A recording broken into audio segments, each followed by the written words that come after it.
সময় যখন খারাপ হয় তখন যেন চারিপাশটা শুধু খারাপই ঘটে। এই যে আমার চোখগুলো দেখে বুঝতেই পারছো, একদমই শরীর ভালো না। আমার জন্ডিস হয়েছে। বিগত 2-3 দিন ধরে আমি বিছানা থেকে উঠতেই পারছি না।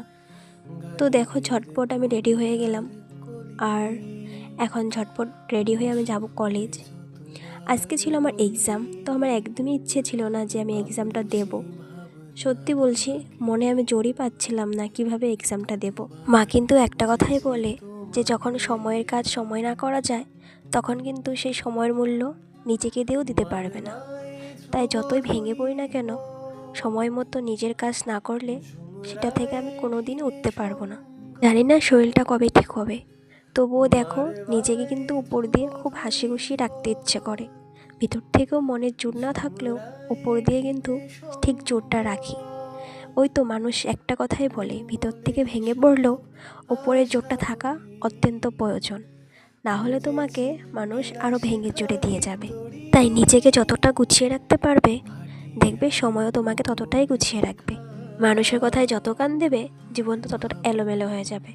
তাই লোকে কি বলল সেটা না ভেবে নিজেকে এগিয়ে নিয়ে যেটা আমি যেটা মনে করি। সত্যি এরকম জীবনে আমার বন্ধুবান্ধব পেয়েছি, আমার সামনে বলবে এক আর পেছনে বলে এক।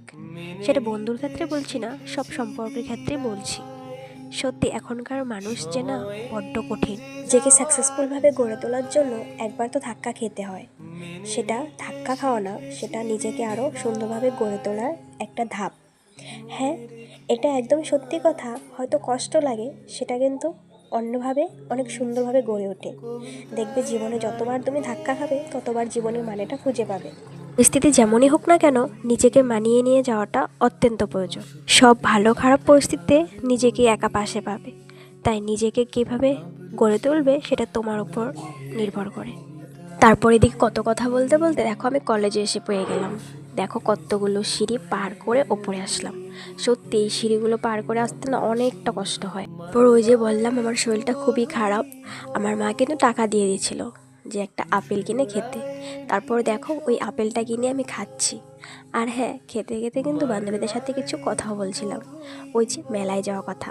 আর এদিকে আমাদের এক্সামের সময় ছিল 2টার সময়, আর সেটা কিন্তু একটু পিছিয়ে গিয়েছিল, কারণ অন্য সেমিস্টারের এক্সাম হচ্ছিল।